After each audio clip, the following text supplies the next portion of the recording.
Miss Grund's English class, and welcome to the first episode of Romeo and Juliet with your commentary guest, Miss Grund. Good times. That's me. That's me. And in case you were like, who is that behind those glasses that I don't recognize? It's me. It's me. They're just different glasses. Okay, and they're my old glasses. They're almost the right prescription, but my other glasses are at school. So there you have it. The other thing that's at school is actually my Romeo and Juliet book. However, do not fear. I happen to have this really itty bitty complete works of Shakespeare. Shakespeare, you literary genius and you dirty naughty boy, right here.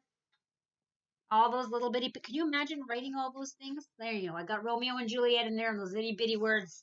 So that's what I'm going to be using as we venture into Act 2.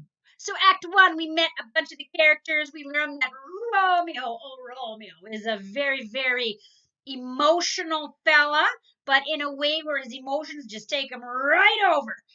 He was just super loving Rosaline, and then he looks at Juliet and he's like, oh, but beauty has never seen such awesomeness, or whatever. I'm pretty sure that's the line. Maybe not. And, sorry, a little drink coffee. And, Juliet also liked Romeo, and the pilgrims pray and kiss scene, that happened. Tybalt, we've learned, is the hot-headed cousin of Juliet, while Benvolio is Romeo's peacekeeping cousin. We've also met Mercutio, who was on Romeo's side of the Familia, and he's a little unstable. He's a little all over the place. We learned that about Mercutio. We've met the nurse, and the nurse who is really close with Juliet, and really hopes to have her married. And Juliet's mom, well, no, not much of a relationship there. And also Lady Capulet, Juliet's mom, and Capulet. Not the best relationship in the whole wide world going on there as well. Remember, in our relationships unit, it's kind of ironic that we're doing this play because super unhealthy relationships. Anyway, going into Act 2, Juliet's only love sprung from her only hate. She's just discovered who Romeo is, and we're on Act 2. I don't know what page it is because I don't have that book that you have, but it starts with the prologue, enter chorus, and remember the chorus represents kind of the society at the time, and it's all of these people that would be talking at once. So, now old desire doth is where it starts, but I'm going to play it with what we've been listening to, and I hope you can hear it well enough.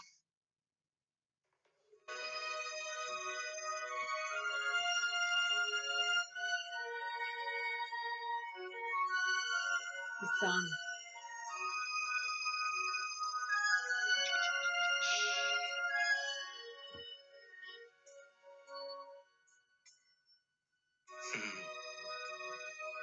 Now old desire doth in his deathbed lie, and young affection gapes to be his heir. That fair for which love groaned for and would die, with tender Juliet matched, is now not fair. Now Romeo is beloved, and thus alike bewitched by the charm of looks, but to his foe supposed he must complain, and she still loves sweet maid from fearful hopes. Being held a foe, he may not have access to breathe such vows as lovers used to swear, and she as much in love, her means much less to meet her new beloved anywhere. But passion lends them power, time means to meet, tempering extremities with extreme sweet. Can I go forward when my heart is here? Turn back, dull earth, and find thy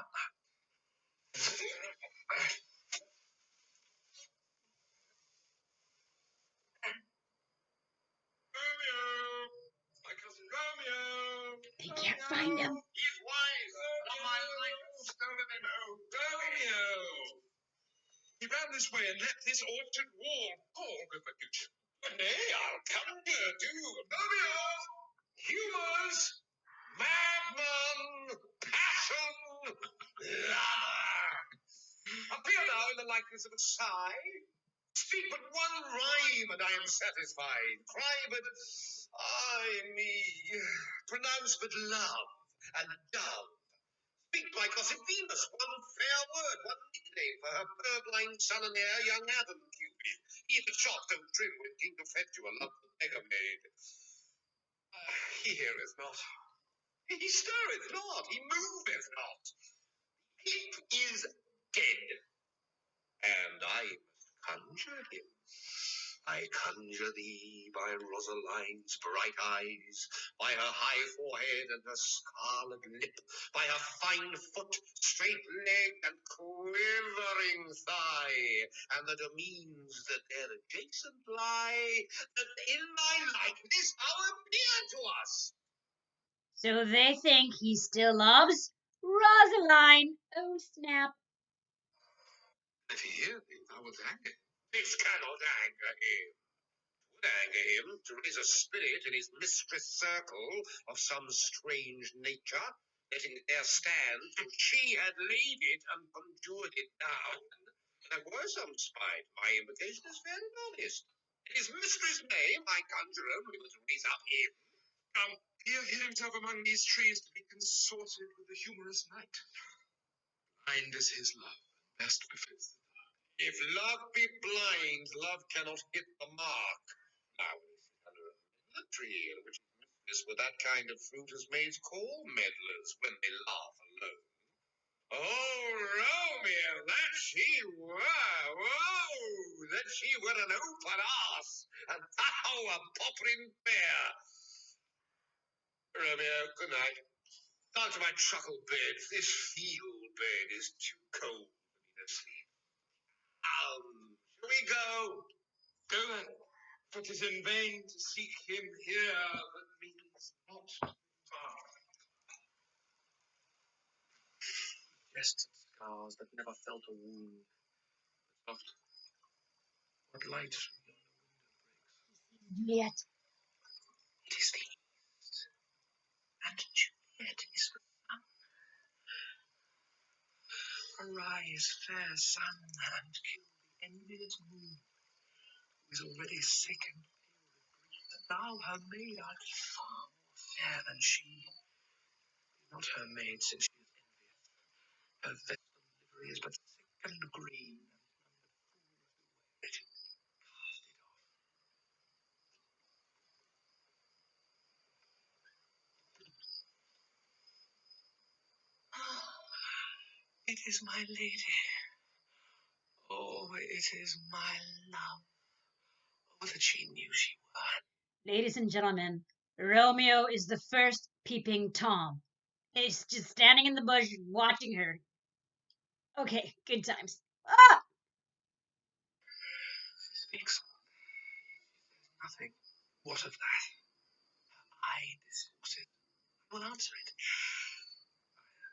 I am too bold. 'Tis not to me she speaks. Two of the fairest stars in all the heaven, having some business to do, entreat her eyes to twinkle in their spheres till they return. What if her eyes were there, they in her head? The brightness of her cheek would shame those stars as daylight doth a lamp. Her eye in heaven would through the airy region stream so bright, birds would sing and what night. See how she leans her cheek upon her hand. Oh, that I were a glove upon her hand, that I might that cheek. She speaks.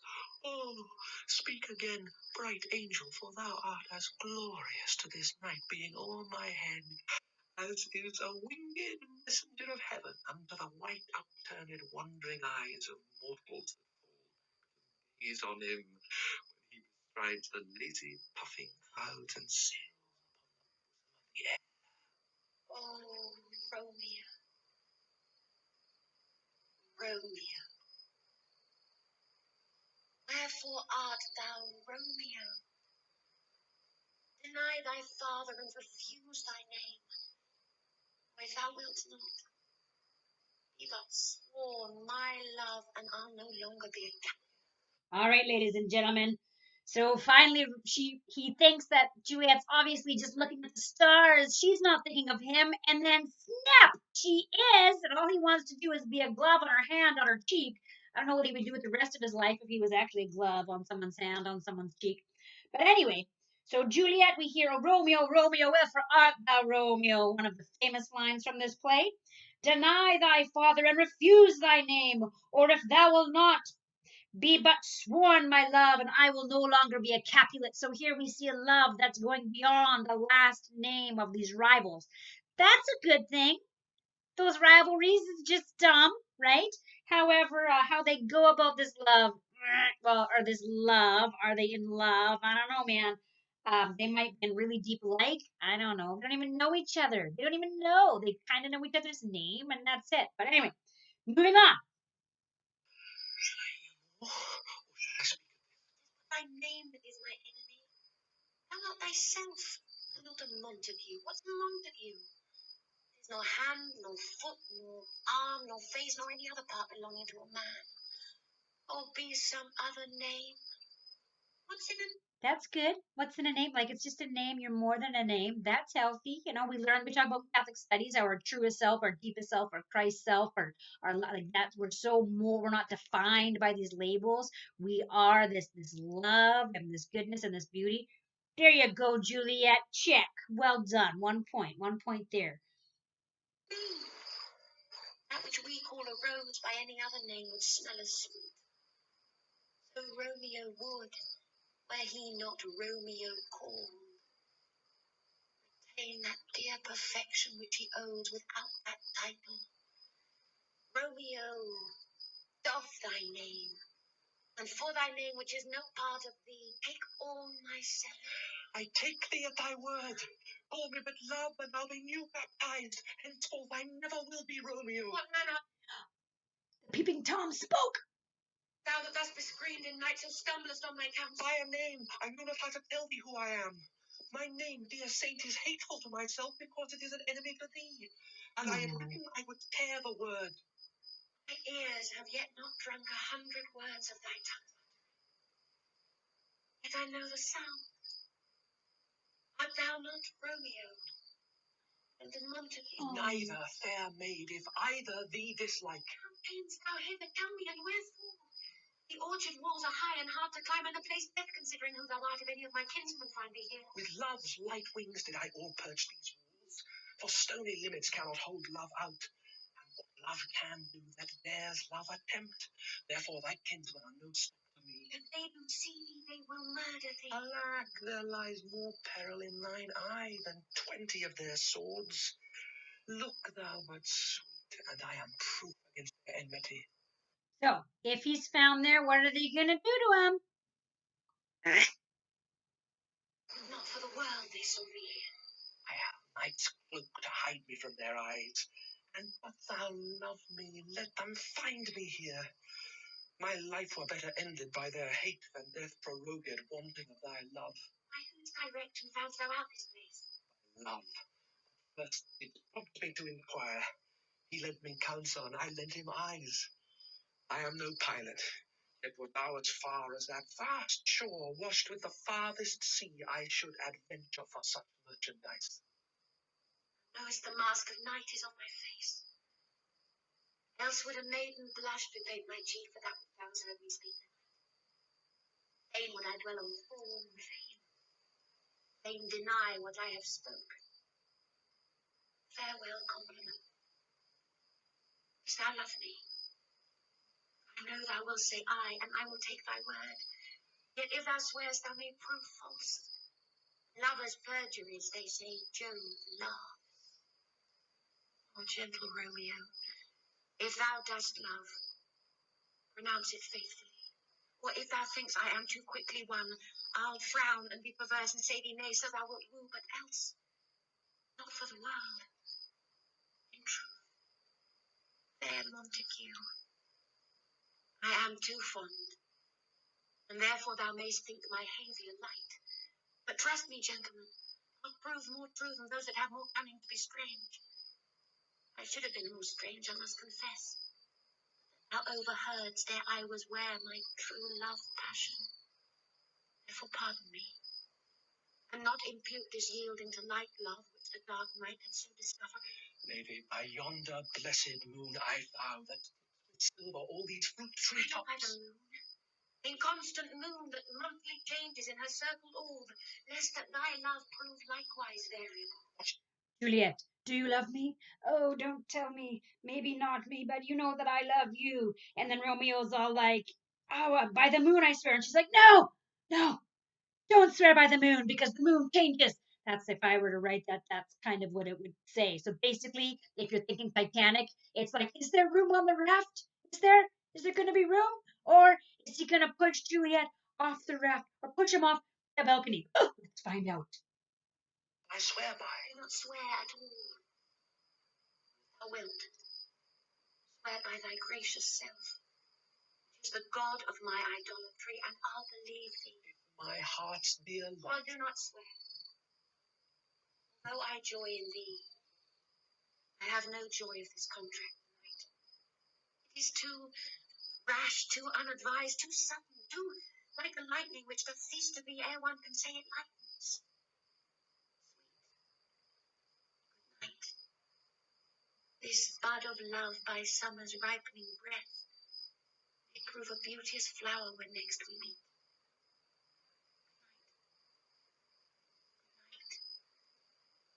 As sweet repose and rest come to thy heart as that within mine.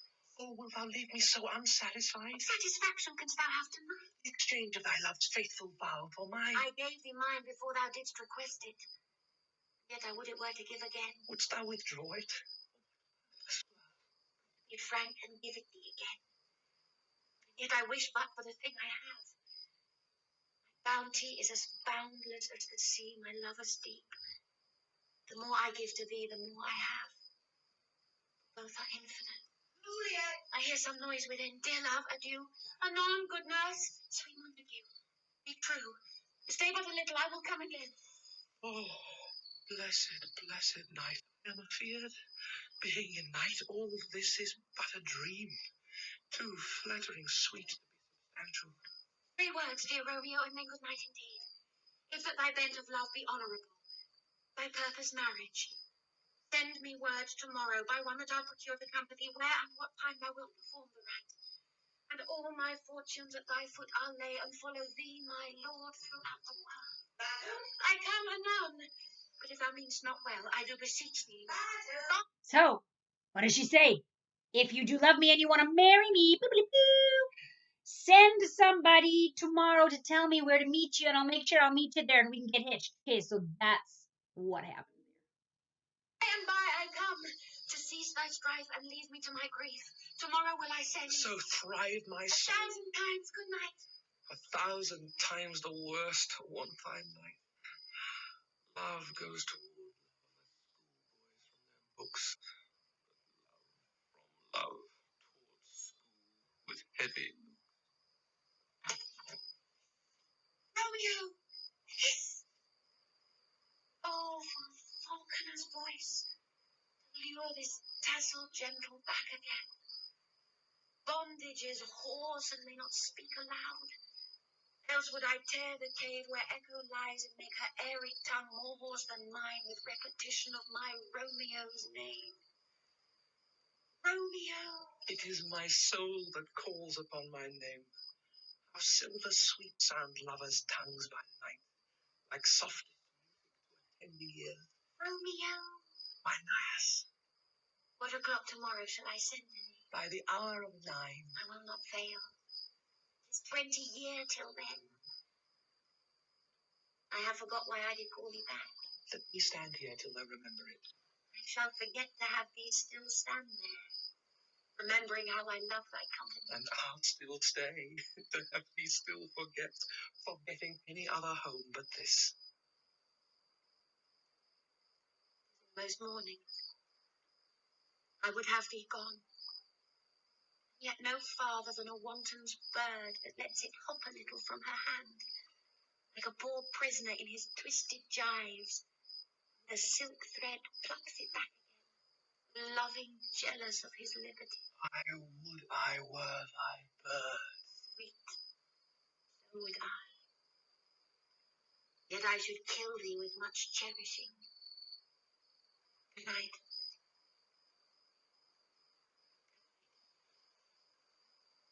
Parting is such sweet sorrow. I shall say good night till it be morrow. Sleep dwell upon thine eyes, peace in thy breast.